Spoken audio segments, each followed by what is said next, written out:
Amén. Vamos a abrir la palabra de Dios en Hebreos capítulo 9. Hebreos capítulo 9 y vamos a leer desde el versículo 1 hasta el versículo número 10. Hebreos capítulo 9. Hoy entramos en un nuevo capítulo para la gloria de Dios. Vamos a leer y vamos a trabajar en esta clase de escuela dominical los versículos del 1 al 10. Leemos los versículos del 1 al 10 y vamos a trabajar los versículos del 1 al 10. Bendito sea el nombre de Dios.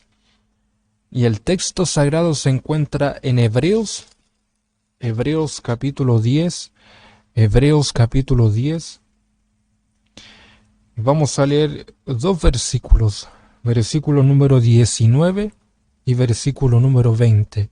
Hebreos capítulo 10, vamos a leer el versículo 19 y el versículo número 20. Damos lectura primeramente al texto principal de la enseñanza, Hebreos capítulo 9, del versículo número 1 al 10, y vamos a dar lectura en el nombre de Jesús. Y dice así la palabra del Señor. Ahora bien, aún el primer pacto tenía ordenanzas de culto y un santuario terrenal, porque el tabernáculo estaba dispuesto así. En la primera parte, llamada el lugar santo, estaba el candelabro, la mesa y los panes de la proposición. Tras el segundo velo estaba la parte del tabernáculo llamada el lugar santísimo, el cual tenía un incensario de oro y el arca del pacto cubierta de oro por todas partes, en la que estaba una urna de oro que contenía el maná, la vara de Aarón que reverdeció y las tablas del pacto, y sobre ella los querubines de gloria que cubrían el propiciatorio, de las cuales cosas no se puede ahora hablar en detalle. Y así dispuestas estas cosas, en la primera parte del tabernáculo entran los sacerdotes continuamente para cumplir los oficios del culto. Pero en la segunda parte solo el sumo sacerdote una vez al año, no sin sangre, la cual ofrece por sí mismo por los pecados de ignorancia del pueblo. Dando el Espíritu Santo a entender con esto que aún no se había manifestado el camino al lugar santísimo, entre tanto que la primera parte del tabernáculo estuviese en pie. Versículo 9, lo cual es símbolo para el tiempo presente, según el cual se presentan ofrendas y sacrificios que no pueden hacer perfecto en cuanto a la conciencia al que practica ese culto, ya que consiste sólo de comidas y bebidas de diversas soluciones y ordenanzas acerca de la carne, impuestas hasta el tiempo de reformar las cosas. Leemos el texto sagrado, Hebreos capítulo 10, versículo 19 al 20, y damos lectura en el nombre de Jesús.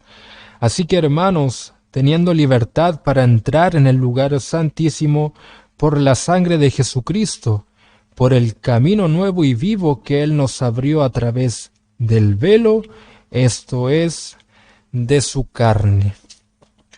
Le invito a que cierre sus ojos para que oremos al Señor. Amado Dios, Padre nuestro que estás en los cielos, santificado sea su nombre. Amado Dios, te damos gracias por esta mañana, Padre amado, porque nos podemos encontrar juntos como hermanos para poder oír, para poder aprender, amado Dios, a través de esta clase de escuela dominical. Gracias por la vida y por la salud, amado Dios, porque nos permites poder abrir nuestros ojos para disfrutar de la enseñanza de tu palabra. Amado Dios, te pedimos que perdones nuestros pecados, desde la mollera hasta la planta de los pies, amado Dios. Limpia nuestra maldad, limpia nuestras iniquidades, limpia nuestras transgresiones. Todo lo que queremos hacer en esta clase, en este servicio de escuela dominical, tanto como para enseñar como para aprender, amado Dios, lo queremos hacer todo de buena forma para tu gloria. Que todo lo que hagamos llegue con un fragante aroma delante de su presencia. Amado Dios, toda la gloria es para ti, toda la alabanza. Reconocemos que has sido grande en misericordia, grande en amor, Padre amado. Has sido lleno de bondad, todo lo que has hecho hasta este momento ha sido bueno. En las pruebas, amado Dios, has sido bueno. En la disciplina has sido bueno, amado Dios, porque quieres lo mejor para nosotros. Amado Dios, en la enfermedad has sido bueno. En nuestros problemas has sido bueno. En todo momento has sido bueno. Y te damos gracias por eso, amado Dios. Reconocemos su grandeza. Y en este momento te pedimos que sea tu Santo Espíritu, amado Dios, que tome dominio de este servicio de escuela dominical de principio a fin. Padre, yo te ruego que uses mi vida para poder hablar a cada uno de mis hermanos, que tu palabra, amado Dios, sea explicada con sabiduría, con el propósito de que se pueda dar a entender, amado Dios, con claridad y con sencillez. Usa mi vida, amado Dios, para edificar a mis hermanos, para que a través de tu palabra, amado Dios, yo como instrumento, mis hermanos puedan ser bendecidos, y que, amado hermano, prepara el corazón de mis hermanos, su a lo mejor mente, para que puedan comprender esta enseñanza de buena manera. Bendice, amado Dios, este tiempo. Todo lo queremos hacer para tu gloria. Ayúdanos a aprender cada día más y a cada día más a crecer en el conocimiento de tu palabra. Te pedimos todo esto, amado Dios, en el nombre de Jesús. Amén, amén y amén. Damos glorias al Señor. Gloria a Dios, gloria a Dios, gloria a Dios para siempre. Saludamos a cada uno de nuestros hermanos que se encuentran conectados en este momento. Saludamos a cada uno de nuestros hermanos que dejan allí su comentario, su saludo en la caja de comentarios de YouTube. Dios les bendiga a cada uno de ustedes, esperando que esta clase de escuela dominical sea de mucha edificación para cada uno de ustedes. Eso es lo que siempre yo espero. Es el deseo de mi corazón cada vez que a lo mejor me paro arriba del púlpito, cada vez que tengo la posibilidad de ser el maestro o el predicador de el servicio de escuela dominical. Es el deseo de mi corazón que Dios a través de su palabra pueda edificarnos. Yo también me edifico cuando predico la palabra. Me encanta predicar, disfruto predicar, pero yo sé también que debo poner por obra todo lo que se predica. Y también debo estar atento para comprender y crecer en el conocimiento de la palabra de Dios. Así que todo lo que nosotros predicamos es para serle fiel a Dios, porque debemos ser fiel a Dios. Debemos predicar la palabra con verdad y con fidelidad para agradar a Dios primeramente antes que a los hombres, si no, no seríamos siervos de Cristo. Pero estoy más que seguro que cada uno de nosotros como predicadores somos los menos interesados en que a cada uno de nuestros hermanos les vaya mal en su vida espiritual. A veces la palabra puede ser un tanto dura, puede ser un tanto quizás de corrección, puede quizás no gustarnos tanto. La palabra de Dios es como una espada, como un martillo que quebranta la peña, y eso muchas veces no va a gustar, va a doler. La palabra de Dios cuando nos corrige trae dolor muchas veces, a lo mejor nos ofendemos, pero Dios quiere que nosotros nos corrijamos nuestra vida. Dios quiere que corrijamos nuestra vida a través de su palabra. Y estoy seguro que Dios es el menos interesado en que nos vaya mal en las cosas espirituales. Como predicadores, y es el deseo de mi corazón, y es mi convicción y mi postura de que soy el más interesado en que nos vaya bien y en que tengamos una buena vida espiritual, y estoy seguro que es lo que Dios también quiere para cada uno de nosotros. Así que en el amor del Señor espero que podamos estar atentos, podamos ser reverentes para poder oír y aprender de la palabra de Dios, de la enseñanza que Dios nos tenga preparada en esta enseñanza, en este servicio de escuela dominical. Y esta clase de escuela dominical, amados hermanos, lleva por nombre la disposición del tabernáculo, la disposición del tabernáculo. A nosotros nos quedan pocos capítulos, amados hermanos, de doctrina. Hemos visto mucha doctrina acerca de la persona y de la obra de Jesús. En comparación de que el Antiguo Testamento hablaba siempre de Jesús, y cuando nosotros vamos al Nuevo Testamento vemos que el Antiguo Testamento sí claramente hablaba de Jesús, y que todas las cosas del Antiguo Testamento apuntaban a Jesús. Hemos visto mucha doctrina acerca de la persona y de la obra de Jesús. Cuando nosotros, por ejemplo, vamos al capítulo 12, allí ya nosotros entramos en la carta a los Hebreos en temas prácticos para nuestra vida espiritual. El Evangelio se trata de práctica. Pero para poner nosotros en práctica todo lo que nosotros tenemos en la palabra de Dios, poner en práctica todo lo de las Escrituras, nosotros debemos conocer la doctrina, amado hermano. Debemos conocer la doctrina. El autor de esta carta ha enseñado mucha doctrina, con el propósito de darle aliento y esperanza y confianza, transmitir confianza a un grupo de judíos cristianos que estaban pasando por persecuciones. El autor de esta carta, a través de la doctrina, quería que estos hermanos que estaban pasando por persecuciones pusieran sus ojos en Jesús. Ellos, como práctica, debían poner sus ojos en Jesús, pero ¿de qué forma ellos comprendían o de qué forma ellos entendían qué era lo que era poner sus ojos en Jesús? ¿Cómo ellos podían poner sus ojos en Jesús? ¿Cómo ellos podían confiar en Jesús? ¿Cómo el autor de esta carta podía transmitirles esperanza a este grupo de judíos que estaba pasando por dificultades? Bueno, el autor de esta carta, que tenía un corazón muy pastoral, va a meter doctrina tras doctrina. Por eso hemos visto mucha doctrina en estos últimos días, amados hermanos, en estas últimas semanas y meses de escuela dominical hemos visto mucha doctrina. Es que para nosotros llegar al tema práctico del Evangelio debemos conocer doctrina. Por ejemplo, cuando vamos al capítulo número 12, ya nos quedan pocos capítulos y versículos de doctrina. Cuando nosotros vamos al capítulo 12, cuando entramos al tema práctico del Evangelio, leemos en el versículo 1 de la siguiente forma: Por tanto, nosotros también, teniendo en derredor nuestro tan grande nube de testigos, despojémonos de todo peso y del pecado que nos asedia, y corramos con paciencia la carrera que tenemos por delante. Tenemos un deber cristiano. Despojarnos, el primer deber cristiano que aparece en Hebreos capítulo 12. Despojarnos de todo peso y del pecado que nos asedia, para correr con paciencia la carrera que tenemos por delante. Nosotros tenemos una carrera por delante que correr. Si tenemos peso y tenemos pecado, no vamos a poder correr esa carrera con ligereza o de buena forma o de la forma en que la pide Dios que nosotros corramos esa carrera.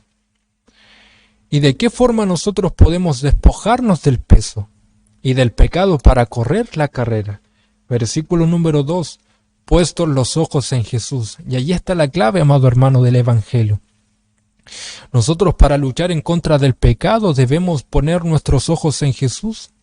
Si nosotros queremos luchar con nuestras propias fuerzas en contra del pecado, vamos a fracasar. Vamos a fracasar. ¿Queremos alejar las tentaciones de nuestra vida? Pongan sus ojos en Jesús. Debemos poner nuestros ojos en Jesús. ¿Queremos encontrar fortaleza en las dificultades? Debemos poner nuestros ojos en Jesús. Debemos poner nuestros ojos en Jesús. De esa forma nosotros vamos a avanzar de buena forma en el Evangelio. Cuando nosotros, por ejemplo, vamos al Evangelio de Juan, capítulo 14, dice la palabra de Dios que sin Él nada nosotros podemos hacer. Por más que nosotros queramos hacer 1000 cosas en el Evangelio, sin Él nada podemos hacer. Yo quiero predicar la palabra de Dios. Sin Él nada puedo hacer. Sin su gracia nada puedo hacer. Podré tener mucha sabiduría, mucha elocuencia, pero sin Él nada yo puedo hacer. El autor de esta carta, en el tema práctico, le dice a estos hermanos: pongan sus ojos en Jesús. Pero para poner ellos en práctica, amado hermano, el poner sus ojos en Jesús, ellos deben conocer la doctrina. Deben conocer la doctrina. Tú me dices que de manera práctica yo debo poner mis ojos en Jesús. Debo poner mis ojos en Jesús. ¿Pero en qué cosas? ¿En qué cosas? ¿En qué cosas?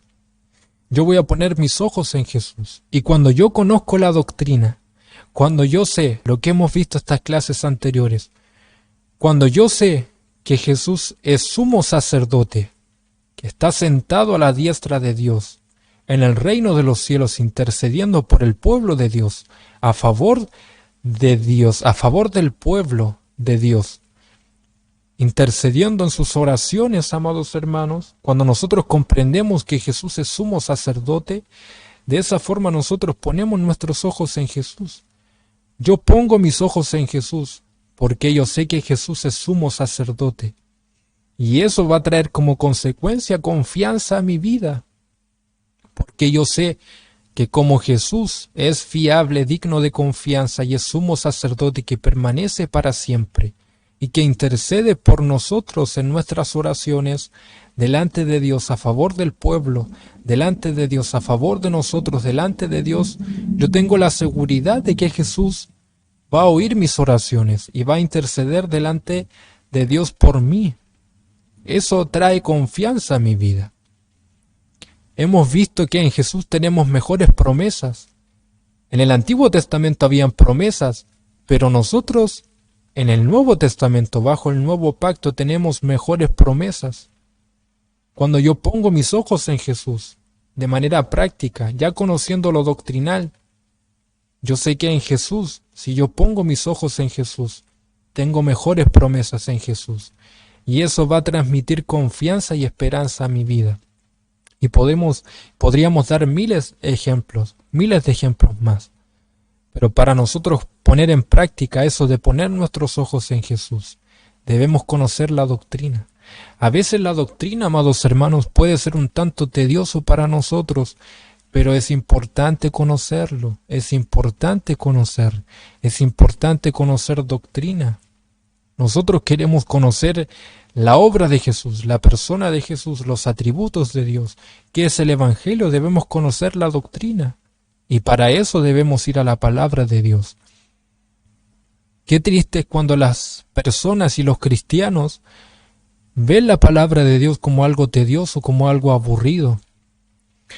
Cuando nosotros, amados hermanos, vemos la palabra de Dios como algo tedioso y como algo aburrido, es porque no hemos comprendido lo que realmente quiere transmitir la palabra de Dios. ¿Y cuál es el verdadero propósito de la palabra de Dios? La palabra de Dios, amado hermano, no es para entretenernos. Nosotros no vamos a buscar entretención a la palabra de Dios, cuanto más al culto. El culto no se hizo para entretenernos. Nosotros podemos deleitarnos, disfrutar la palabra, las alabanzas, pero no se hizo para entretenernos. Por eso hoy tenemos una generación de cristianos que cuando no sienten nada en el culto de adoración público encuentran el culto aburrido, encuentran el culto frío, a pesar de que las alabanzas fueron fieles a la palabra, fueron bíblicas, a pesar de que la palabra de Dios se predicó de forma bíblica, como no se sintió nada o como el culto en cierta forma no estuvo entretenido, nosotros pensamos que el culto estuvo frío. Y es que no hemos comprendido que para el culto nosotros no vamos a entretenernos, vamos a edificarnos. Cuando vamos a la palabra nosotros no vamos a entretenernos, amados hermanos. Nosotros vamos a la palabra a edificarnos.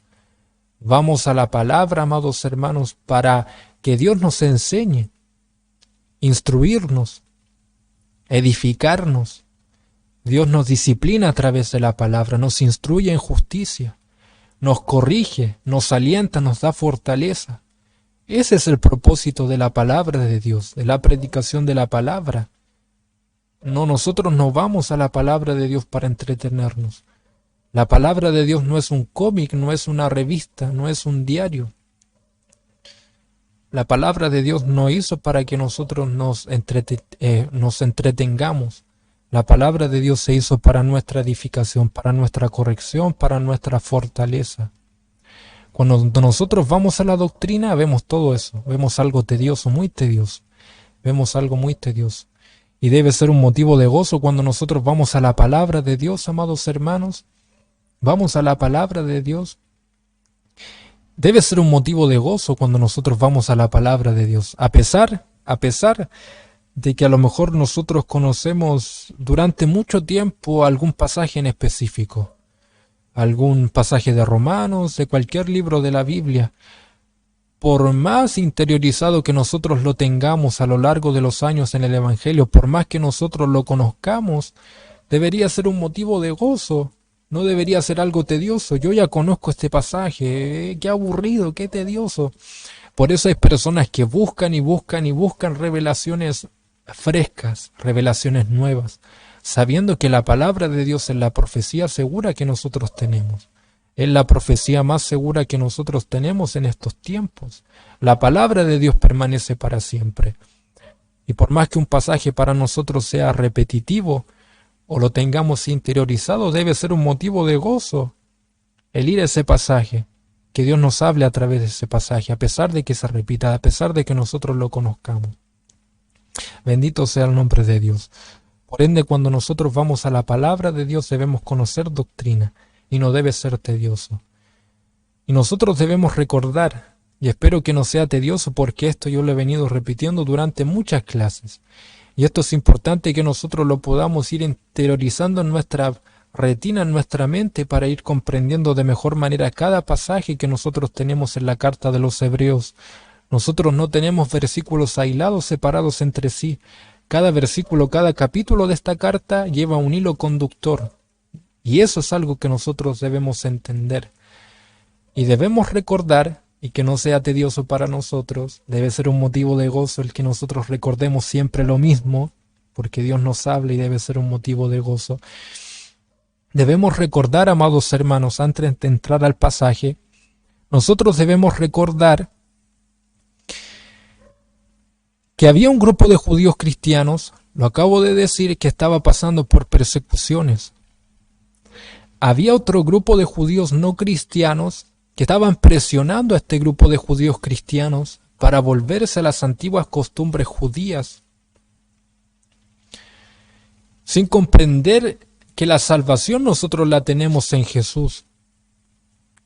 Sin comprender este grupo de judíos no cristianos que el Antiguo Testamento apuntaba a Jesús.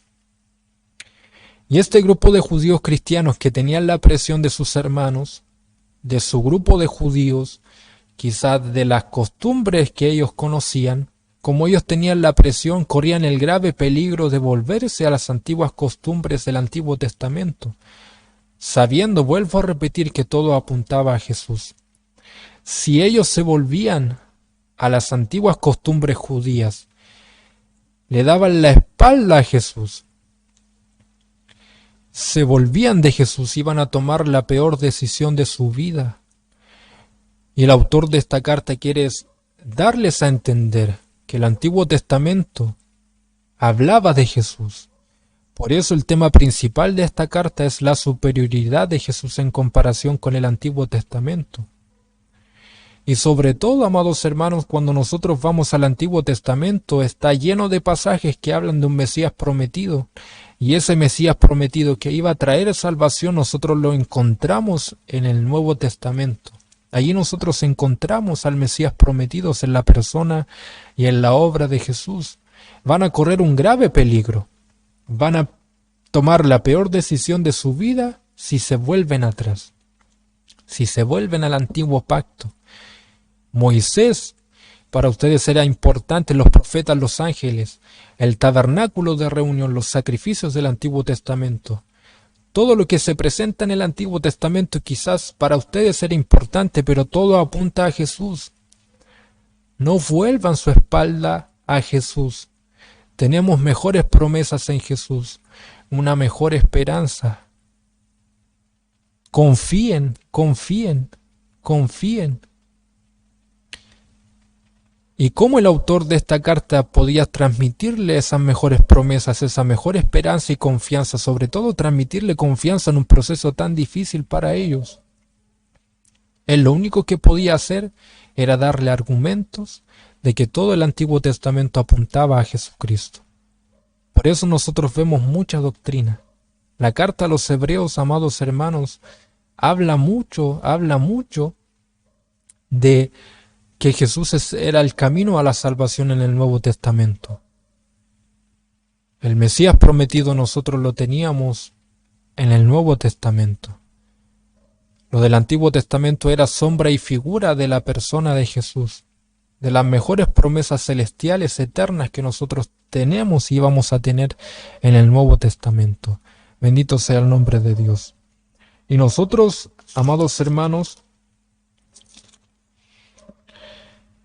quedamos en este último versículo, en Hebreos capítulo 8, versículo número 13. Ese pasaje, Hebreos capítulo 8, versículo 13, fue el último versículo que nosotros vimos en la clase anterior. ¿Qué dice este versículo? Al decir nuevo pacto, ha dado por viejo al primero.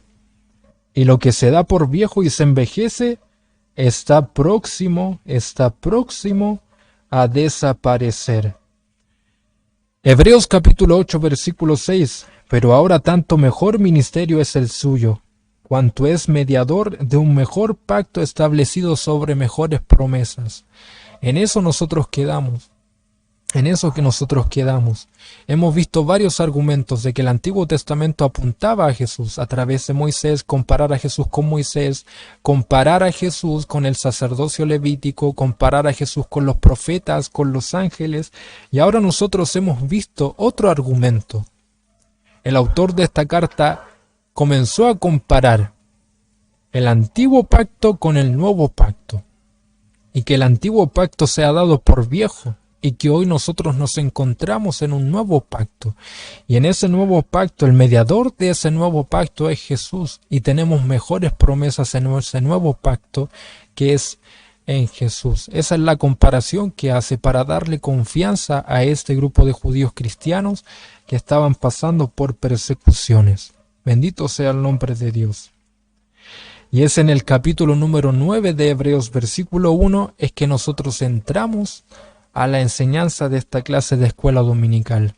Y tenemos otro argumento.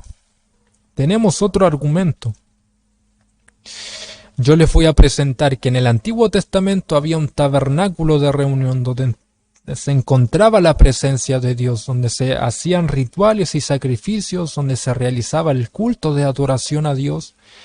Pero ese tabernáculo de reunión y todo lo que se hacía en ese lugar apuntaba también a Jesús. Todo simbolizaba a Jesús. Ustedes, si quieren volver a las antiguas costumbres judías, quieren poner su confianza en el tabernáculo de reunión terrenal, yo les voy a dar un argumento de que ese tabernáculo terrenal era un simbolismo de la persona y de la obra de Jesús. Nosotros vamos a leer el versículo número 8 de Hebreos capítulo 9. Es el pasaje que nosotros vamos a leer en esta mañana, pero yo me quise adelantar al versículo número 8 para sustentar lo que yo estoy diciendo. Que el Antiguo Testamento, sobre todo el tabernáculo de reunión, era una sombra, figura, simbolismo de la persona y de la obra de Jesús. Versículo 8. Dando el Espíritu Santo a entender con esto que aún no se había manifestado el camino al lugar santísimo, entre tanto que la primera parte del tabernáculo estuviese en pie. Versículo número 9, hablando del tabernáculo, lo cual es símbolo para el tiempo presente, era solo símbolo para el tiempo presente, según el cual se presentan ofrendas y sacrificios que no pueden hacer perfectos en cuanto a la conciencia al que practica ese culto. Mire lo que dice Hebreos capítulo 8, versículo 5. Hablando de las comparaciones entre el Antiguo Testamento y la persona de Jesús, los cuales sirven a lo que es figura y sombra de las cosas celestiales, figura y sombra de las cosas celestiales. Y esas cosas celestiales apuntaban a la persona de Jesús. En esta clase nosotros ahora vamos a ver la comparación entre el tabernáculo de reunión terrenal y el tabernáculo celestial, que apuntaba y que apunta a Jesucristo. Mire, yo quiero que por un momento usted mire su pantalla. Mire su pantalla por un momento y yo voy a lanzar 4 imágenes para que nosotros podamos conocer, para los que nos conocen, para que nosotros podamos conocer cuál era el tabernáculo de reunión, cómo era el tabernáculo de reunión, cuáles eran los implementos que habían en el tabernáculo de reunión, donde se encontraba la presencia de Dios y donde se realizaba el culto de adoración a Dios. Mire su pantalla por un momento.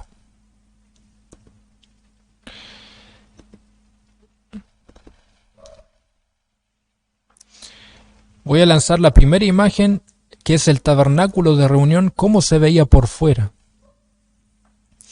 Ese es el tabernáculo de reunión por fuera. Así se veía por fuera. Era una especie de carpa. Era una especie de tienda. Ese era el tabernáculo de reunión. En esa tienda, amados hermanos, en esa tienda que nosotros vemos en esta imagen, se encontraban dos secciones.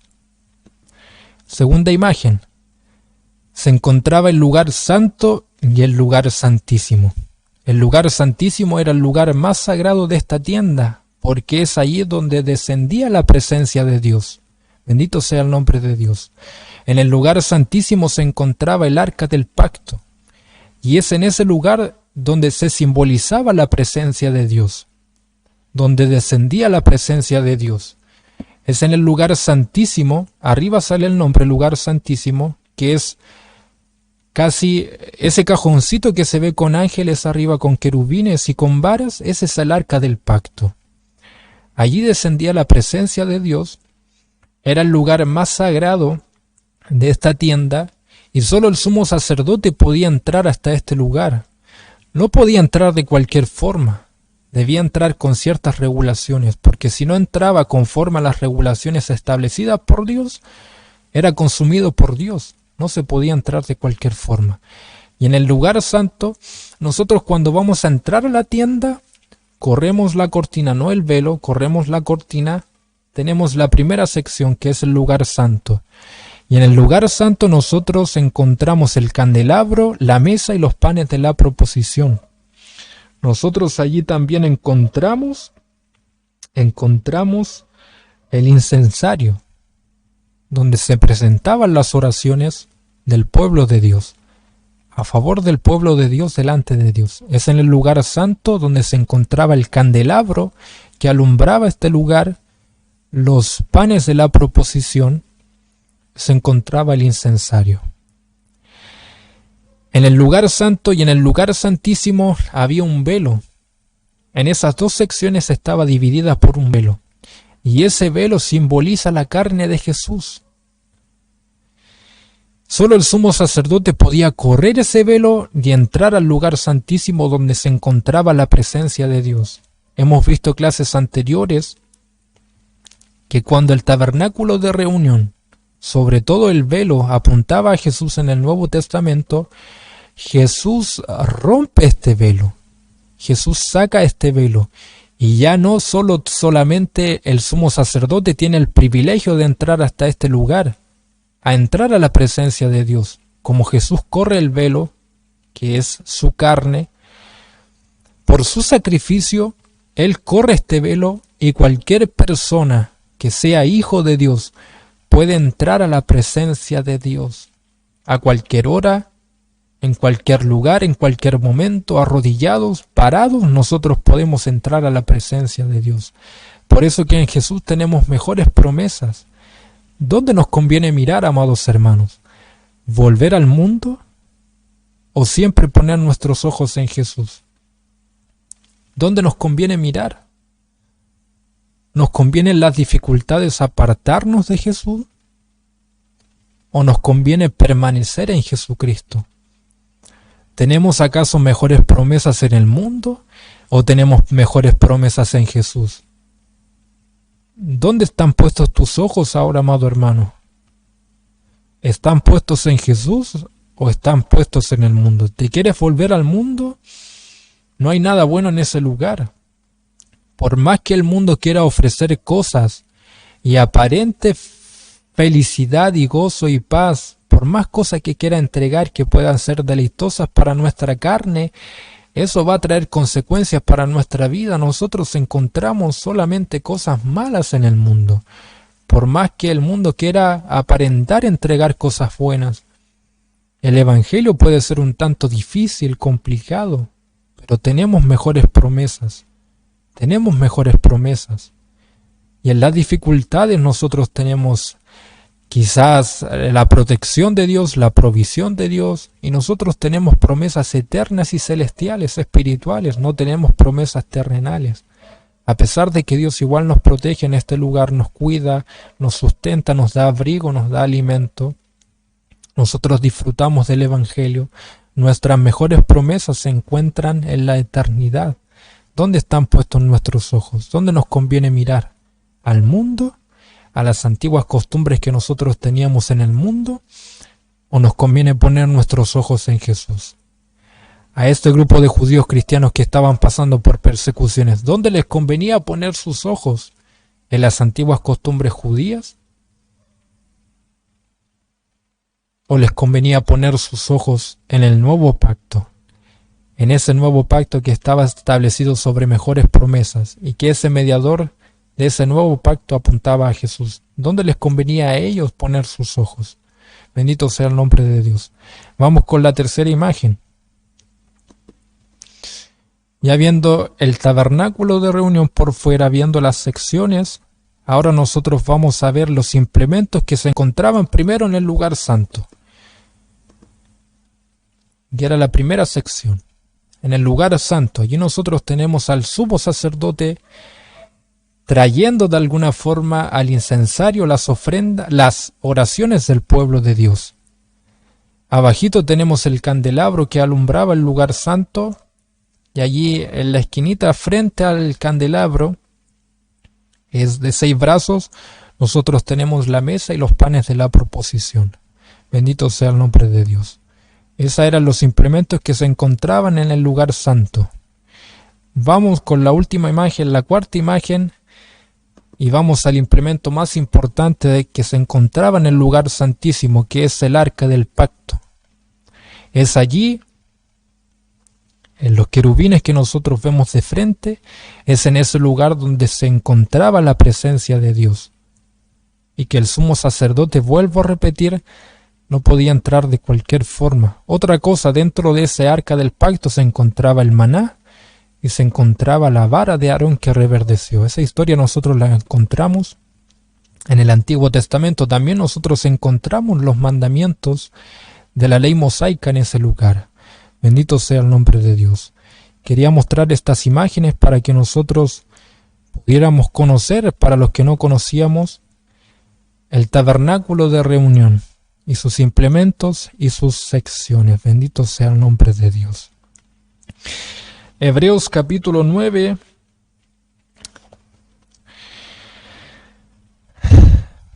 Vamos a introducir esta clase de escuela dominical. En el presente capítulo, Hebreos capítulo 9, el autor nos lleva a adentrarnos en el primer pacto, en el cual Dios a través de Moisés les dio ordenanzas de culto y un santuario terrenal. Este tabernáculo tenía diversos nombres. Tabernáculo o tienda era el nombre más común para referirse al tabernáculo por la forma de una carpa. Otro nombre era el tabernáculo de reunión, ya que allí se reunía Dios con su pueblo. Se reunía Dios con su pueblo. Eso lo vemos en Éxodo capítulo 29. También se llamaba el tabernáculo del testimonio, en virtud que contenía el arca y las tablas de la ley. Éxodo capítulo 38. Otro nombre era el santuario, debido a que era la morada del Dios Santo. Éxodo capítulo 25. Este santuario siguió el modelo entregado por Dios directamente a Moisés. Y tenía dos partes que apuntaban a Jesucristo. Y eso lo vamos a ver a continuación. El tabernáculo de reunión luego se expandió y luego se trasladó y se cambió a un templo físico. Bendito sea el nombre de Dios. Pero el tabernáculo de reunión que nosotros estamos viendo es el tabernáculo, en este pasaje es el tabernáculo de reunión que se estableció en el desierto. Bendito sea el nombre de Dios. Bendito sea el nombre del Señor. Hebreos capítulo 9, versículo 1. Ahora bien, aún el primer pacto tenía ordenanzas de culto y un santuario terrenal. Versículo 2. Porque el tabernáculo estaba dispuesto así. El tabernáculo de reunión. En la primera parte, llamada el lugar santo. En el lugar santo estaban el candelabro, la mesa y los panes de la proposición. ¿De qué forma el lugar santo apunta a Jesucristo si el autor de esta carta quiere hacer una comparación entre el tabernáculo de reunión terrenal y la persona de Jesús? Hacer la comparación de que eso apuntaba a Jesús. ¿De qué forma el lugar santo o el tabernáculo de reunión apunta a Jesús? En el lugar santo se encontraba el candelabro con 6 brazos, y el candelabro tenía la función, amados hermanos, de iluminar el lugar santo. El sacerdote que podía entrar al lugar santo debía constantemente mantener iluminado este lugar. ¿Cómo se iluminaba este lugar? A través del aceite. Pero es importante que nosotros podamos entender la luz. La función de este candelabro es que entregaba luz al lugar santo. Y permanentemente el sacerdote debía verificar permanentemente que este candelabro estuviera encendido. Si se desobedecía a Dios, eso podía traer graves consecuencias para ellos. ¿De qué forma el candelabro apunta a Jesús? Cuando nosotros vamos al Evangelio de Juan, y Juan presenta los 7 yo soy. ¿A quién va dirigidos estos 7 yo sois? A Jesús. Nosotros tenemos, yo soy la puerta, yo soy la resurrección y la vida, yo soy la vid verdadera, yo soy la luz del mundo. Y allí nosotros vemos que el candelabro apuntaba a Jesús. Ese candelabro que iluminaba el lugar santo, si apuntaba a Jesús, nosotros tenemos ahora nuestra luz que permanece para siempre. No tiene que venir alguien a constantemente darle luz a Jesús, porque Jesús alumbra por sí mismo, amado hermano. Nosotros tenemos a nuestra luz, al que ilumina nuestro camino. Jesús es nuestra luz, la luz del mundo. Y de esa forma el candelabro apunta a Jesús. Vuelvo a repetir, el candelabro tenía la función de entregar luz en el lugar santo. Nosotros tenemos a nuestra luz, la luz del mundo, y cuando estemos en la eternidad nosotros no tendremos el sol, porque el rostro de Jesús brillará tanto que nosotros no tendremos la necesidad de que un ser externo nos alumbre. Tenemos nosotros a nuestra luz gloriosa que permanece para siempre, que es Jesús. El candelabro debía permanentemente estar encendido. Si se apagaba, eso tenía consecuencias. Y eso traía mucha incertidumbre, que constantemente el sacerdote se preocupara de prender el candelabro. Mas nosotros tenemos una luz que permanece para siempre, que no se agota, que no se apaga. Amado hermano, el tabernáculo de reunión fue algo establecido por Dios. Y no es que ese tabernáculo de reunión haya sido imperfecto, pero Dios quería de alguna forma demostrar que todo eso apuntaba a Jesús, que todo eso apuntaba a Jesucristo. Eso lo quería demostrar. Y quería demostrar que lo terrenal era imperfecto, porque lo perfecto nosotros lo tendríamos en Jesús. Todo lo que hace Dios es perfecto. Todo lo que hace Dios es perfecto. Pero de alguna forma también los hombres que trabajaban, ejercían las funciones en el tabernáculo de reunión, nada lo podían hacer perfecto. ¿Qué pasa si un sacerdote se descuidaba? Se descuidaba a lo mejor de no expiar los pecados del pueblo de Dios en el tabernáculo de reunión. Eso traía consecuencias para el pueblo.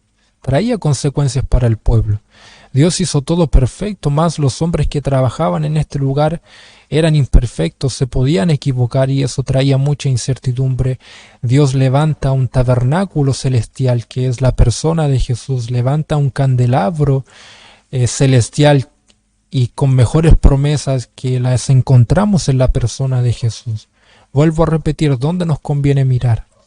Todo lo del Antiguo Testamento Dios lo hizo perfecto, mas lo tuvo que cambiar porque, como decíamos en la clase anterior, nosotros no somos capaces, ni fuimos capaces de cumplir ese pacto con Dios, de cumplir lo establecido por Dios. Más Jesús sí lo cumplió de manera perfecta.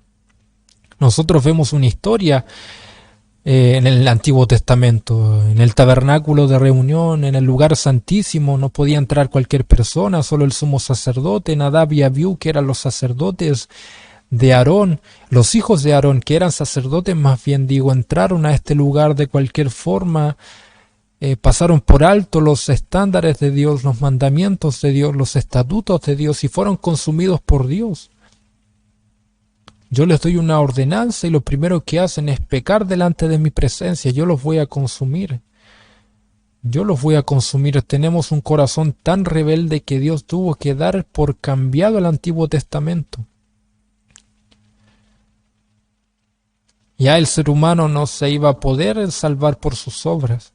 Y que nunca ningún ser humano del Antiguo Testamento se pudo salvar por sus obras porque eran imperfectos. Tuvo que levantar a Jesús. Un nuevo pacto con mejores promesas, porque Jesús sí fue obediente a la voz de su Padre. Jesús sí fue obediente a las ordenanzas de su Padre, no como las personas del Antiguo Testamento. Nadab y Abiú entraron de cualquier forma y fueron consumidos por Dios. ¿Cómo Dios iba a poner su confianza en personas pecadoras? Si hoy nosotros tenemos vida eterna, salvación, tendremos promesas eternas y tenemos promesas aquí en la tierra. Bendiciones de parte de Dios. No es porque nosotros somos buenos o porque nosotros somos mejores que las personas del mundo. Es porque nosotros nos encontramos en una mejor promesa y nos encontramos en una mejor persona. Nos encontramos en Jesús. Por eso tenemos esas promesas maravillosas, porque si fuera por nosotros, solo mereceríamos puras cosas malas, amado hermano, porque somos pecadores rebeldes para con Dios. Mas si estamos en Jesús, obviamente tendremos mejores promesas. Y eso no es que nosotros tengamos bendiciones en el Evangelio, no debería ser motivo de vanagloria, porque todo lo que tenemos en el Evangelio es por Jesús. Y eso debería llevarnos a vivir una vida mucho más consagrada para con Dios y en mayor gratitud, no solamente con palabras, sino que también con hechos. El candelabro apuntaba a Jesús en el lugar santo. La mesa y los panes de la proposición. Tenemos otro yo soy en el Evangelio de Juan. Yo soy el pan de vida. En el Antiguo Testamento, en el lugar santo, en el tabernáculo de reunión, nosotros tenemos los panes de la proposición, que simbolizaban la provisión de Dios para con el pueblo.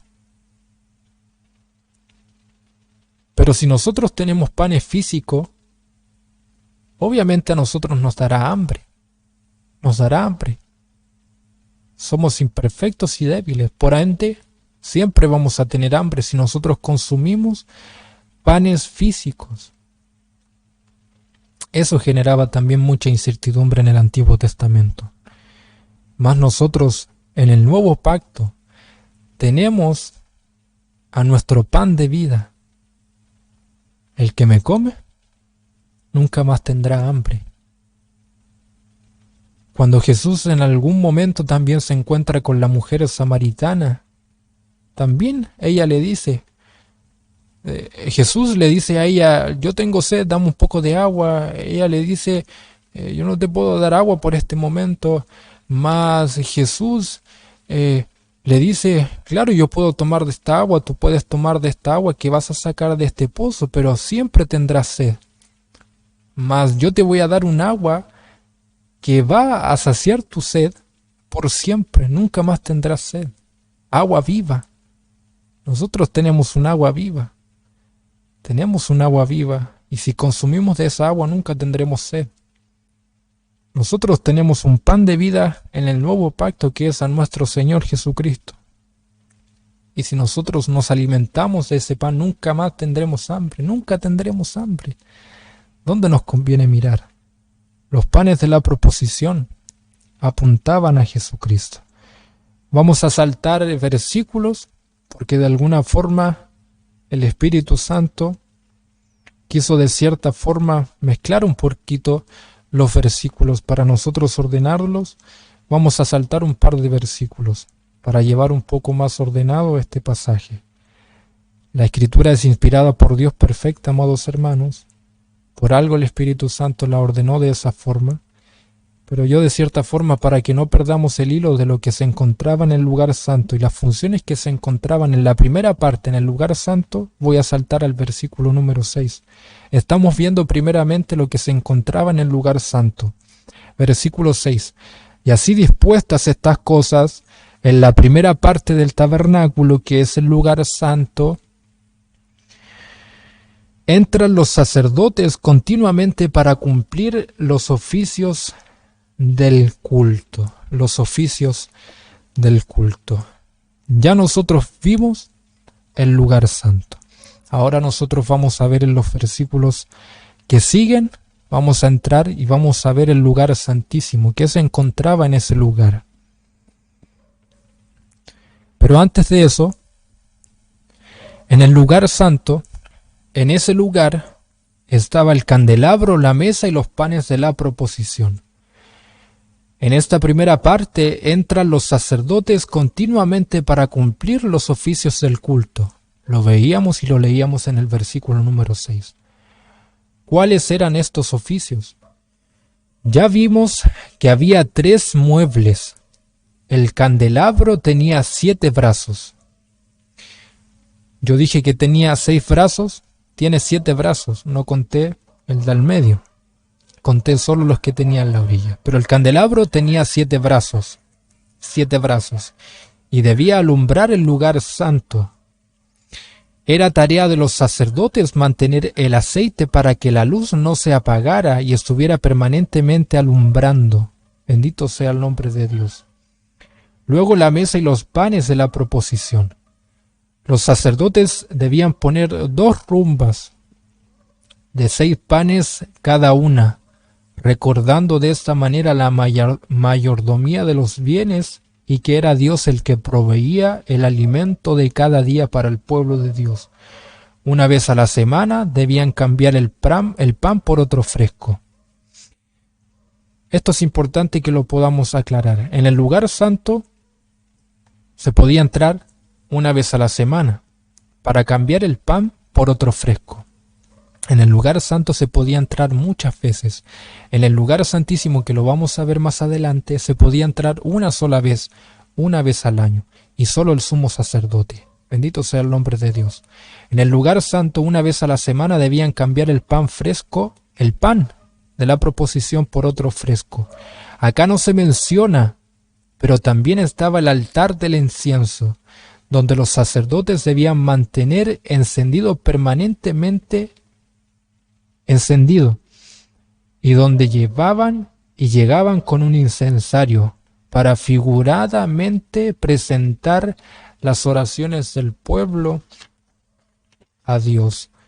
Ahora nosotros entramos al lugar santísimo.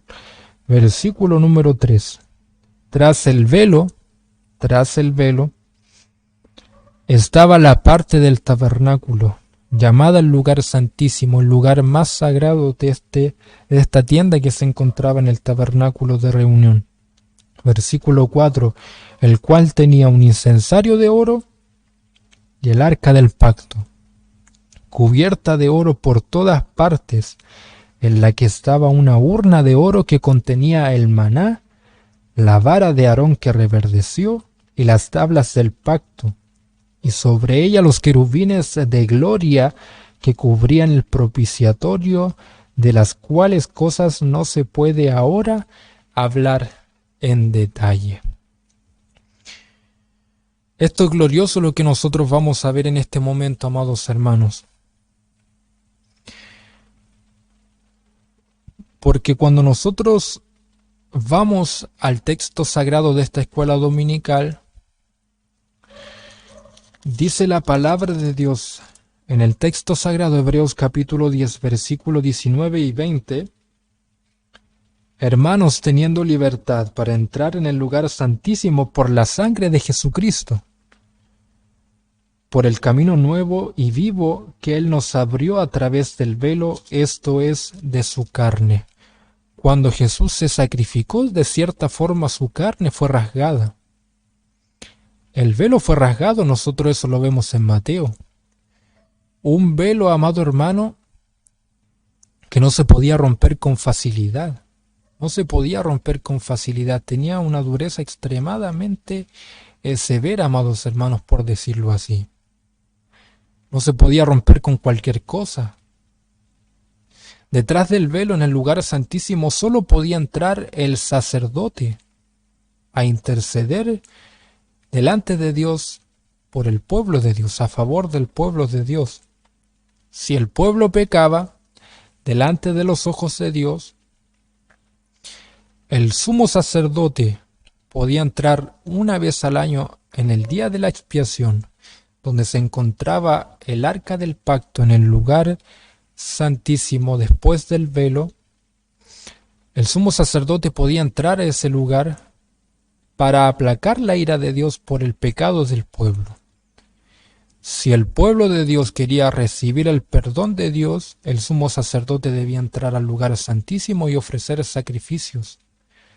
No solamente el sumo sacerdote debía ofrecer sacrificios por el pueblo, sino que debía ofrecer sacrificios por él mismo también, porque él también pecaba. Él era imperfecto. Cuando nosotros vemos a Jesús, amados hermanos, esto lo hemos dicho en la clase anterior y lo voy a resumir.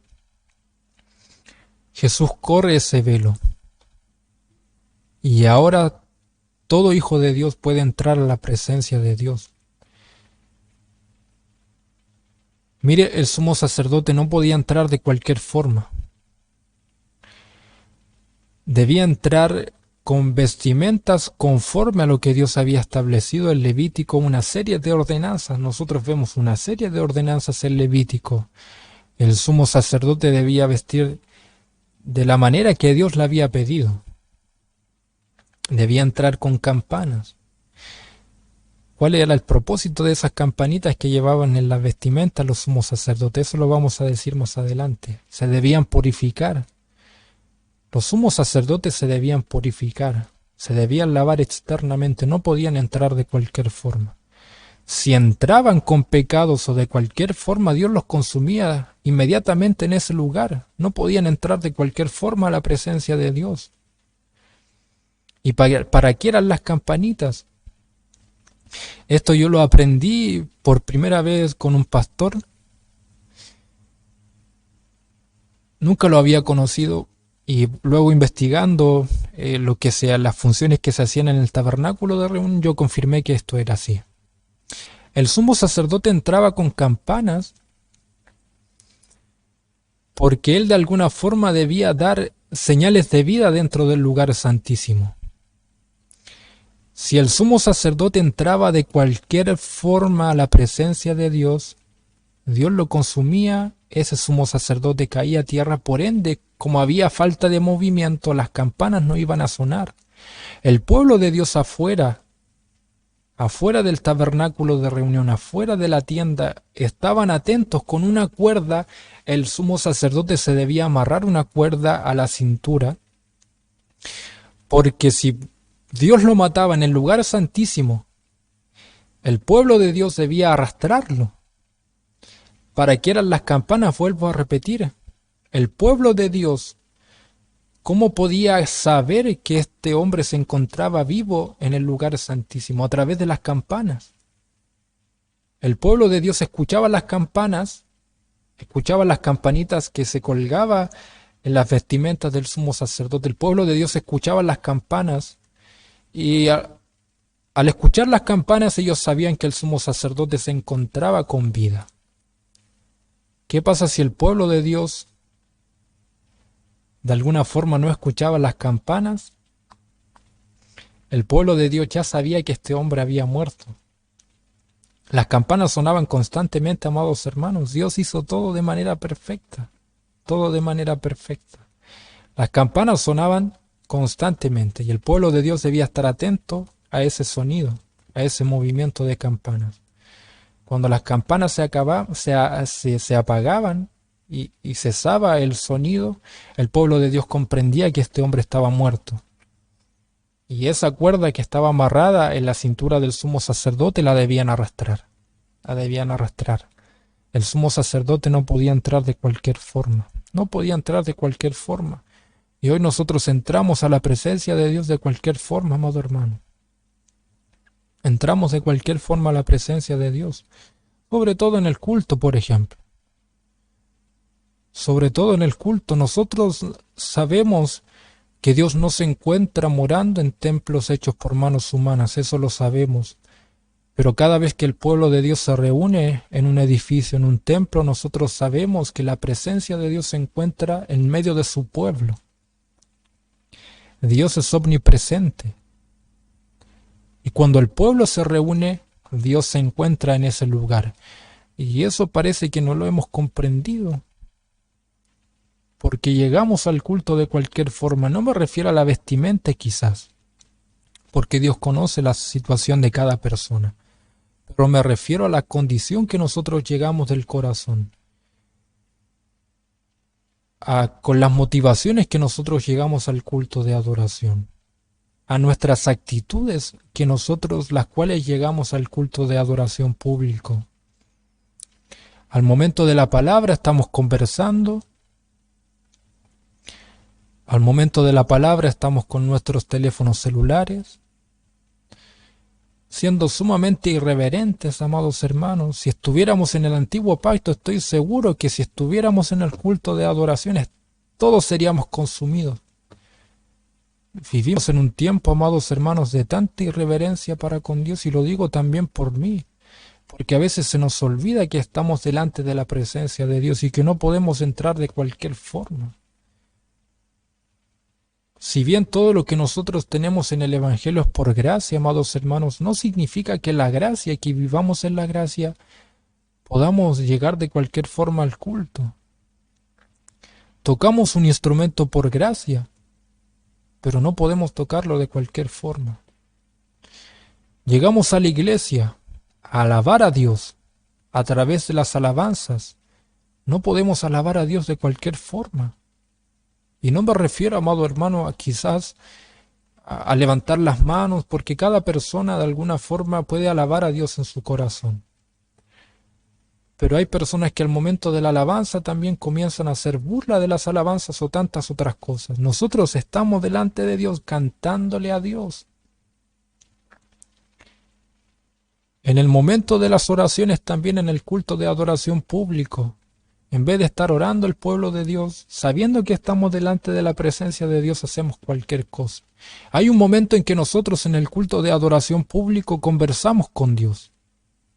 Le transmitimos nuestra adoración a través de la oración y a través de la alabanza. Es en ese momento donde nosotros nos comunicamos con Dios, le hablamos a Dios, le expresamos nuestra gratitud. Debe ser con reverencia. Pero llega un momento en el culto de adoración público en que Dios nos habla a nosotros. Así como nosotros le hablamos a Él, llega un momento en el culto de adoración público, en el momento más importante en que Dios nos habla a Él a nosotros a través de la palabra. Y es en ese momento en donde nosotros también somos sumamente irreverentes. Amado hermano, no todos los predicadores tienen la misma gracia para predicar. No todos tienen el mismo impacto, pero no por eso nosotros vamos a menospreciar a los predicadores que se encuentran arriba del púlpito. Y vamos a llegar al culto de adoración de cualquier forma. Quizás podemos llegar atrasados de vez en cuando por algún motivo específico, pero siempre. O llegar de cualquier forma, o llegando conversando, amado hermano, estuviéramos en el lugar santísimo delante de la presencia de Dios, muchos estaríamos consumidos. Pero claro, como hoy no cae el fuego, entramos de cualquier forma. Entramos de cualquier forma. ¿Cuál debería ser nuestra actitud? Y a lo mejor deberíamos arrepentirnos en este momento, si hemos fallado a Dios en ese ámbito, porque no nos encontramos delante de un payaso o delante de cualquier persona. Por eso lo que decía yo al principio, amados hermanos, que nosotros no llegamos al culto para entretener nuestra carne. Nosotros venimos a edificar nuestro espíritu. Llegamos a un lugar de extrema reverencia. Y con esto no estoy diciendo que las alabanzas deben ser frías. Nosotros mostramos amor, gratitud a Dios con nuestras manos alzadas, con nuestro cántico. Y debemos adorar a Dios con gozo. Yo no estoy diciendo que debemos ser estatuas espirituales. Pero creo que se entienda a lo que yo quiero llegar. Se trata de una actitud del corazón. al cómo nosotros llegamos delante de la presencia de Dios, delante del arca, delante de Dios, nos presentamos delante de cualquier forma. Cuando Moisés ve por primera vez a Dios en la zarza ardiente, Dios le dice, quítate tus zapatos porque el lugar que pisas santo es.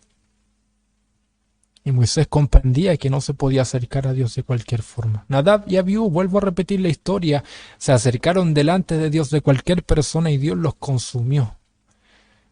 Dios los consumió. Dios los consumió. Ellos quisieron hacer un culto a su manera. A lo mejor encontraban que el culto establecido por Dios era un tanto aburrido. Vamos a innovar. Eso lo vemos en muchas iglesias. Vamos a innovar, vamos a hacer un culto a nuestra manera. Dios es un tanto aburrido, vamos a hacer el culto entretenido. Consumidos por Dios. Y es que Dios no nos ha dado la orden de innovar. La palabra de Dios permanece para siempre. Yo no debo innovar, no debo innovar. Lo de Dios es eficaz, por más que pasen los años. Vamos a estar en el año 2050, en tiempos modernos, a lo mejor en un evangelio moderno. Dios te dice, yo quiero el culto de tal forma, aunque estemos en el 2030, en el 3000, en el año 4000, yo quiero el culto de esta forma. Aunque pasen los años, el culto se hace de esta forma, no de la forma que a ti te gusta. Yo quiero que me canten alabanzas, himnos y cánticos espirituales.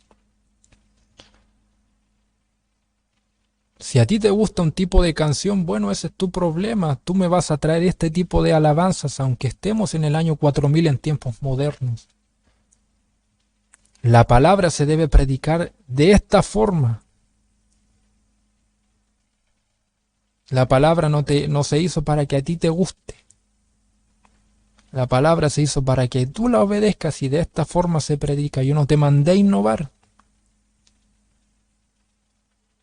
Amado hermano, el día de mañana vamos a estar delante de Dios. Vamos a estar delante de un Dios santo. Ese mismo Dios que se encontraba en el lugar santísimo, que consumió a Nadab y Abiú. El día de mañana estaremos delante de Dios y seremos juzgados por Dios. Yo debo arrepentirme. Yo, Franco, debo arrepentirme por mirar a Dios de cualquier forma. Y ya debo dar un giro de 180 grados y comenzar a adorar a Dios de la forma que Él se lo merece y de la forma que Él lo pidió. Mire qué importante esa frase, de la forma que Él lo pidió, no de la forma que a mí me gusta. Yo quiero que dancen, yo quiero que hablen en lenguas, pero si Dios en el culto de adoración público no quiere eso, el culto no es para ti, amado hermano, el culto es para Dios. El culto es para Dios, las alabanzas son para Dios, las oraciones son para Dios. Y Dios nos habla a través de su palabra. Y nosotros debemos vivir la palabra que Dios nos ha hablado y que Dios nos ha establecido, amados hermanos. Nosotros hoy tenemos ese gran privilegio por Jesús que corrió el velo y que nosotros podemos entrar a la presencia de Dios y hablar con Él a cualquier hora. Entrar con confianza al trono de la gracia. Que nosotros entremos con confianza. Y Dios nos ha dado esa confianza para entrar al trono de su gracia. No significa que debamos entrar faltos de temor y con cero reverencia. Con cero reverencia. Si bien Dios es nuestro amigo cuando somos hijos de Dios, cuando estamos en Cristo, en el buen chileno, Dios no se hace nuestro compadre, es nuestro amigo, pero con reverencia, con temor. Bendito sea el nombre de Dios. Primero, nosotros hoy tenemos la posibilidad por Jesús de entrar a la presencia de Dios sin ser consumidos por Dios. ¿Por qué no somos consumidos por Dios? Porque estamos en Jesús. Porque estamos en Jesús. Cuando entramos a la presencia de Dios, Dios ya no nos mira a nosotros, Dios mira a Jesús. Por ende, Dios nos mira de forma perfecta. No que en la tierra nosotros seamos perfectos, debemos santificarnos para con Dios, pero cuando Dios nos mira perfecto. Y si nosotros no somos consumidos, es por Jesucristo. Pero segundo, nosotros que tengamos ese privilegio no podemos entrar de cualquier forma. A pesar de que Jesús intercede por nosotros, no podemos entrar de cualquier forma, amado hermano. Me estoy refiriendo a la actitud del corazón. Y tercero, que nosotros tenemos ese gran privilegio, ¿por qué no acercarnos más a Dios? ¿Por qué no orar más a Dios? ¿Por qué no buscar con más diligencia y fervor a Dios? ¿Por qué no hacerlo?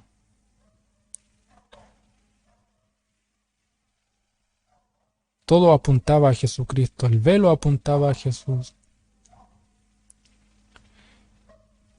Ese sumo sacerdote que entraba a la presencia de Dios e intercedía por el pueblo de Dios, es Jesús, es Jesús. Ese tabernáculo de reunión apuntaba y simbolizaba a Jesucristo y su obra redentora. ¿Dónde nos conviene mirar, amados hermanos? ¿Al Antiguo Testamento, al Antiguo Pacto o al Nuevo Pacto establecido sobre mejores promesas? Y el autor de esta carta podría haberle dicho lo mismo a este judío, a este grupo de judíos cristianos. ¿Dónde les conviene mirar? ¿Les conviene mirar al Antiguo Testamento, al Antiguo Pacto, volverse al Antiguo Pacto, o les conviene mirar a Jesús? ¿Qué les conviene más? ¿Qué les conviene más? ¿Dónde tienen una mejor esperanza? ¿Dónde tienen mejores promesas? ¿Dónde tienen a una persona y una obra digna de confianza, perfecta y que permanece para siempre? No así la obra y las personas del Antiguo Testamento, que eran personas imperfectas y pecadoras. Otra cosa, como en el lugar santísimo se ofrecían sacrificios por los pecados para aplacar la ira de Dios, eso se debía hacer una vez y para siempre. O sea, una vez al año, una vez al año.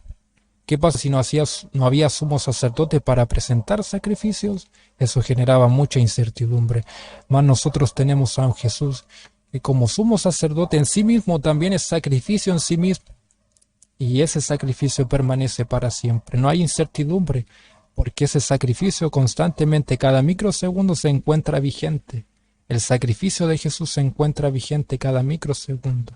Y como sumo sacerdote también se encuentra ejerciendo su labor por siempre. Vuelvo a repetir, ¿dónde nos conviene mirar? En las dificultades, ¿dónde nos conviene mirar? Viene el diablo, vienen las pruebas, vienen las dificultades, queremos volverlos al mundo. ¿Dónde nos conviene mirar, amados hermanos? Quizás nosotros tenemos la duda en este momento. ¿Valdrá la pena seguir a Jesús? ¿Valdrá la pena seguir a Cristo?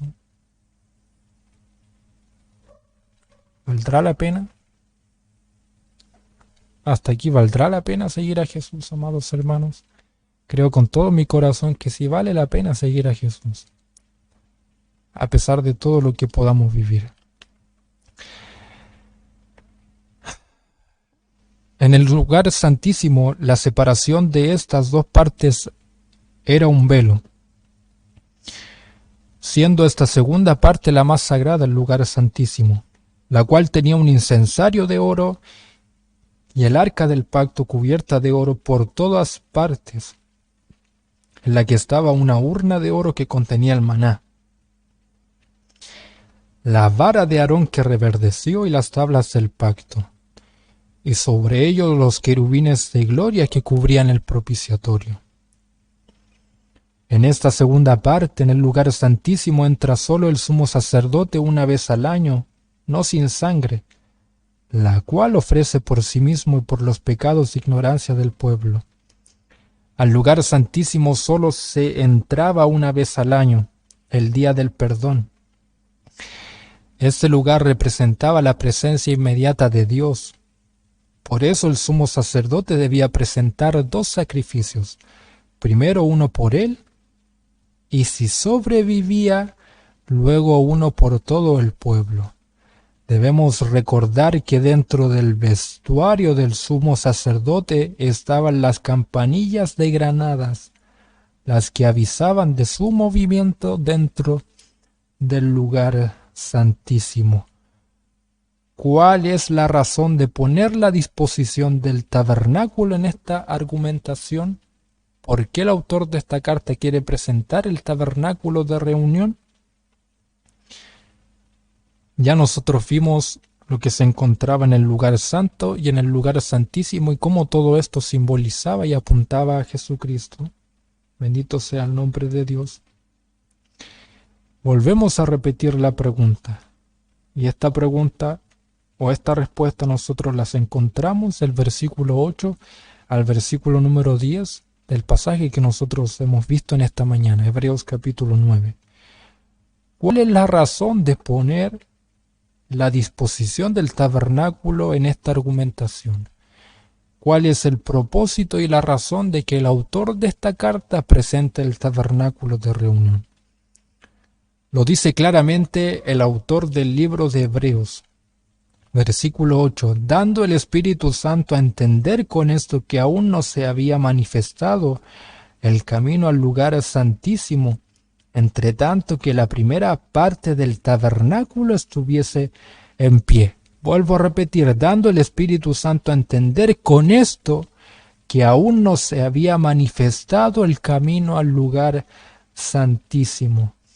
Si bien había un lugar santísimo, no se había manifestado el camino al lugar santísimo verdadero. Dando a conocer todo esto, el Espíritu Santo da a entender con esto que aún no se había manifestado el camino al lugar santísimo, al verdadero lugar santísimo que nosotros tenemos en Jesús. Ese lugar santísimo no terrenal, sino que celestial. Entre tanto que la primera parte del tabernáculo estuviese en pie. Añade lo siguiente, lo cual es símbolo para el tiempo presente. Es símbolo para el tiempo presente, según el cual se presentan ofrendas y sacrificios que no pueden hacer perfecto en cuanto a la conciencia al que practica ese culto. Bendito sea el nombre de Dios, ya que consiste solo de comidas y de bebidas y de diversas abluciones y ordenanzas acerca de la carne, impuestas hasta el tiempo de reformar las cosas. Bendito sea el nombre de Dios. Mire lo que dice el versículo número 9. El versículo número 9 dice de la siguiente forma. Versículo número 8 y 9. Se presentaban sacrificios, ofrendas que no pueden hacer perfecto al hombre. En cuanto a la conciencia, no pueden hacer perfecto al que practica ese culto. Otra comparación entre el tabernáculo de reunión y los oficios que se encontraban y se realizaban en ese lugar al tabernáculo celestial que apuntaba a Jesucristo. Las ofrendas que se presentaban en este lugar, los sacrificios, no podían hacer perfectos a los hombres, no podían limpiar su conciencia, no podían transformar su conciencia. Cuando la palabra conciencia se toma en este lugar, habla acerca de nuestro ser interior, de nuestro corazón, de nuestra mente, de nuestro ser interior. Las ofrendas y los sacrificios del Antiguo Testamento no tenían la capacidad de limpiar nuestro corazón, nuestra conciencia, de transformar nuestra conciencia. De los que practicaban el culto del sumo sacerdote no tenía la capacidad de transformar su corazón, ya que consiste solo de comidas y de bebidas y de diversas abluciones y ordenanzas acerca de la carne. Dispuestas estas cosas hasta el tiempo de reformar las cosas. Cuando las cosas fueron reformadas en el nuevo pacto, el sacrificio de Jesús, ese sacrificio y esas ofrendas que se presentaron en el tabernáculo celestial, en el lugar santísimo celestial, ese sacrificio perfecto y esa obra perfecta de Jesús, si tuvo la capacidad de transformar la conciencia de aquellos que practican ese culto, de los que nosotros participamos del culto del nuevo pacto, de la iglesia, del pueblo de Dios, Jesús tuvo la capacidad de transformar nuestros corazones, de transformar nuestras conciencias, algo que en el antiguo pacto no se podía realizar. Mas en el nuevo pacto por Jesús, ese sacrificio ha transformado nuestra conciencia, ha transformado nuestro corazón, nuestro ser interior. Por eso podemos alcanzar la salvación y la vida eterna. Nosotros podríamos llevar una vida religiosa, podríamos llevar una vida aparentemente ligada a las cosas de Dios, aparentemente llevar una santidad para con Dios. Externamente nosotros podríamos aparentar una vida consagrada a Dios, pero si internamente nuestra conciencia, nuestro ser interior no ha sido transformado, a nosotros nos espera la condenación del infierno. Juan capítulo 3, es necesario que ustedes nazcan de nuevo. Es necesario nacer de nuevo para entrar y ver el reino de los cielos. Yo podría tocar un instrumento, que si mi corazón no es transformado por la gloria de Dios, por el poder del Evangelio, a mí me espera la condenación del infierno, porque yo no he nacido de nuevo. Yo no he nacido de nuevo. Yo puedo predicar e irme al infierno si mi corazón no es transformado. Puedo sentarme en una banca de la iglesia por 20 años y terminar mis días en el infierno, por no haber sido transformado mi corazón. Ahora en el nuevo pacto, ese sacrificio de Jesús, y Jesús tiene la capacidad de transformar el corazón del ser humano. ¿Qué debo hacer yo para que mi corazón sea transformado por el poder de Dios, por la gloria de Cristo, por el poder del Evangelio? Yo debo creer de todo corazón en mi Señor Jesucristo y vivir en arrepentimiento, arrepentirme de mis pecados. ¿De qué sirve ir a la iglesia, amado hermano, si no nos vamos a arrepentir genuinamente de nuestros pecados? De nada sirve. El sacrificio perfecto de Jesús está allí para transformar el corazón de las personas, pero si no hay arrepentimiento de nuestra parte, ¿de qué vale? Si no nos arrepentimos genuinamente delante de Dios, no derramamos nuestro corazón delante de Dios genuinamente, ¿de qué sirve tener ese sacrificio delante? No que el sacrificio y la obra de Jesús sea imperfecta, pero si no hay arrepentimiento en nuestro corazón, ¿de qué vale? No sirve para nada. Podríamos estar en la iglesia, que si no nos arrepentimos genuinamente y queremos jugar con el mundo y queremos ser como el mundo, amado hermano, no sirve de nada. Podríamos llevar una vida religiosa dentro de la iglesia, que no sirve de nada. Tú podrías pensar, yo voy a ser salvo por tocar un instrumento, voy a ser salvo por predicar, voy a ser salvo por sentarme en la banca de la iglesia, porque no falto nunca a un culto. Si no te has arrepentido genuinamente delante de Dios, es solo llevar una vida religiosa. Nosotros tenemos ese sacrificio perfecto delante de nosotros. ¿Qué estamos haciendo nosotros? ¿Qué estamos haciendo nosotros? Lo que nos está diciendo aquí es que el sistema de ceremonias y sacrificios no hace perfecto a las personas que participaban de ese sistema de ceremonias y de sacrificios. Se necesitaba no una sombra, sino la realidad. Esta realidad era Cristo, quien entró en el verdadero tabernáculo, no en el terrenal, sino en el celestial. De esa manera Cristo cumple todo el simbolismo del tabernáculo, el que fue construido como un camino de acercamiento del hombre pecador a Dios. Y debemos recordar que Jesús, y con esta clase nosotros podemos culminar y podemos decir con el Evangelio de Juan, capítulo 14, versículo 6, que Jesús es el camino y la verdad y la vida, y que nadie viene al Padre si no es por Él. Nadie viene al Padre si no es por mí. Nadie viene al Padre si no es por Jesucristo. Amado hermano, ¿dónde nos conviene mirar? ¿Dónde nos conviene mirar?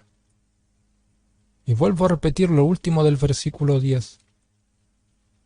Si nuestro corazón puede ser transformado, es porque hoy nosotros tenemos un tabernáculo celestial. Ese tabernáculo terrenal que apuntaba al tabernáculo celestial del nuevo pacto. establecido sobre mejores promesas. Es en el tabernáculo celestial donde nosotros podemos transformar nuestro corazón, porque allí se encuentra Jesús. Bendito sea el nombre de Dios. ¿Dónde nos conviene mirar? ¿Dónde nos conviene mirar? Amado hermano, cuando nosotros conocemos doctrina, podemos darnos cuenta de las grandes cosas que ha hecho Jesús. Y Dios, por sobre todas las cosas, Dios, por todas las cosas que hizo Jesucristo. No simplemente murió en una cruz, que fue un acto perfecto, un acto solemne y maravilloso, sino que hizo muchas cosas más. Hizo muchas cosas más.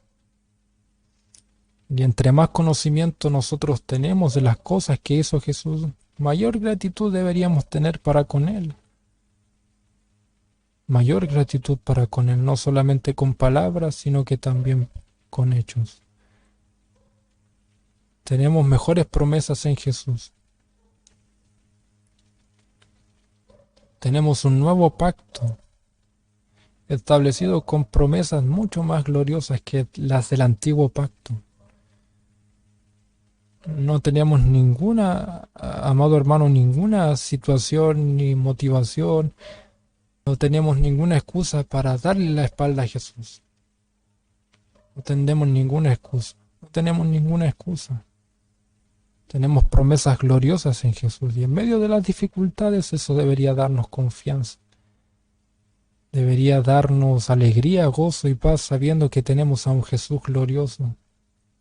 Y sabiendo todo lo que tenemos por delante, deberíamos vivir confiados. Así que vamos a dar gracias a Dios por este mensaje. Vamos a dar gracias a Dios por su palabra, esperando que se haya podido entender todo de manera sencilla y clara. Soy un poco torpe, como siempre lo digo. En mis limitaciones soy un poco torpe para predicar la palabra de Dios, pero espero que en mi torpeza se haya podido entender de la mejor forma posible, amado hermano. Siempre intento hacer lo mejor posible para la gloria de Cristo, siempre la gloria es para nuestro Señor. Yo cada vez que predico siempre intento exaltar el nombre de Cristo. Nuestros ojos no se deben ir a que el predicador predica tan lindo, ¿no? La gloria de Cristo. Mis ojos deben estar en la gloria de Cristo. ¡Qué glorioso es Cristo! ¡Qué glorioso es Cristo! Esa debe ser la tarea de todo predicador también. La tarea de todo predicador es llevar a las personas no a mirar a Él mismo, no que lo miren a Él mismo, sino que miren a Jesús, lo glorioso que es Jesús. Al final de cada sermón nosotros debemos presentar a Jesús y la gloria de Jesús.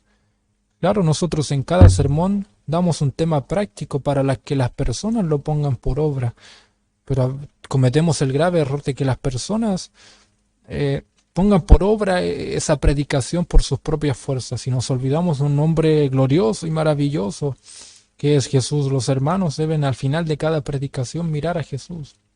Al final de cada escuela dominical mirar a Jesús. Debemos mirar a Jesús, amados hermanos. Debemos mirar a Cristo, debemos mirar a Cristo. Y ese es mi deseo siempre en mis torpezas, que Cristo sea glorificado, que Cristo sea glorificado. Y esa es una lucha constante que debemos tener nosotros, el orgullo, la jactancia, la vanagloria como predicadores. Como decía el Juan el Bautista, es necesario que Él crezca y que yo mengüe. Nosotros debemos menguar. Los que tocamos instrumentos, los que nos encontramos en la iglesia y tenemos una voz privilegiada quizás para cantar o para a lo mejor alabar a Dios con nuestras manos. Somos fervorosos para alabar a Dios. Como predicadores a lo mejor tenemos una gran elocuencia. Nosotros debemos mostrar a Cristo. Él debe crecer y yo menguar. Esa era la convicción que tenía Juan el Bautista. Un Juan que durante un tiempo era muy quizás exaltado por los hombres, muy apreciado por los hombres, seguido por multitudes, un gran profeta de Dios, un gran hombre de Dios. Él podría haberse jactado, haberse vanagloriado, haberse dejado guiar por su corazón engañoso y haberse dejado guiar por su orgullo y permitir que Jesús no crezca, pero a pesar de quizás ser valorado, aplaudido por los hombres, exaltado por los hombres, seguido por los hombres, por su gran obra como profeta de Dios, él hacía que las personas miraran a Cristo. Mira, yo los bautizo en agua, pero allá viene uno que los va a bautizar en Espíritu Santo y fuego. Y tantas otras cosas en las que Juan exaltó a Jesucristo. Juan solo estaba preparando el camino al verdadero profeta de profetas, a ese profeta glorioso y maravilloso. Y eso debemos hacer nosotros, preparar el camino para Jesús. Preparar el camino para nuestro glorioso Cristo amado. Vamos a dar gracias a Dios por su palabra. Saludamos a cada uno de nuestros hermanos que se encuentran conectados, a nuestros pastores, a nuestras hermanas, a nuestros hermanos que se conectaron al principio o se conectaron a la mitad de la escuela dominical. Bueno, vuelva para atrás y vuelva a ver la escuela dominical, pero no, amados hermanos, saludamos a cada uno de nuestros hermanos que se encuentran conectados en este momento y vamos a orar al Señor. Vamos a dar gracias a Dios por su palabra y vamos a pedir a Dios que nos ayude a poder poner en práctica todo lo que hemos aprendido en esta clase y en este servicio de escuela dominical. Amado Dios, Padre nuestro que estás en los cielos, santificado sea su nombre. Cómo no darle gracias por su palabra, amado Dios, por esta enseñanza de escuela dominical. Le pedimos que nos ayudes a poder poner por obra, poner por práctica todo lo que hemos aprendido en este apartado, en esta mañana, amado Dios. Ayúdanos a poner siempre nuestros ojos en Jesús, que es lo que nos conviene. Tenemos mejores promesas en Jesús. Todo lo del Antiguo Testamento apuntaba a Jesucristo, amado Dios. Tenemos un mejor pacto, un nuevo pacto con promesas gloriosas. Tenemos una mejor esperanza, un Jesús digno de confianza por sus obras, por su persona, y te damos gracias por eso, amado Dios, porque sin merecerlo todo lo has entregado por gracia. Ayúdanos a no ser jactanciosos, a no ser vanagloriosos, porque todo lo que recibimos en el Evangelio es por Cristo Jesús. Amado Dios, te damos gracias por tu palabra. Bendice a cada uno de mis hermanos y ayúdalos a que sigan creciendo en el conocimiento de tu palabra. Ayúdales en sus pecados, en sus pruebas, en sus dificultades. A lo mejor, amado Dios, hemos pecado delante de su presencia. Le pedimos misericordia. En nuestras enfermedades, amado Dios, le pedimos que nos sane. Y ayúdanos, amado Dios, a serte fiel siempre y a ser agradecidos por todo lo que hacen, no solo con nuestras palabras, sino que con nuestros hechos. Te pedimos todo esto con humildad, amado Dios, y te pedimos también por última vez, la última misericordia que te pedimos es que nos despidas a nuestros hogares de esta transmisión, de este servicio de escuela dominical, con tu bendición, amado Dios, la que viene del Padre, Hijo y Espíritu Santo. Amén, amén y amén. Gloria a Dios, gloria a Dios. Gloria a Dios para siempre.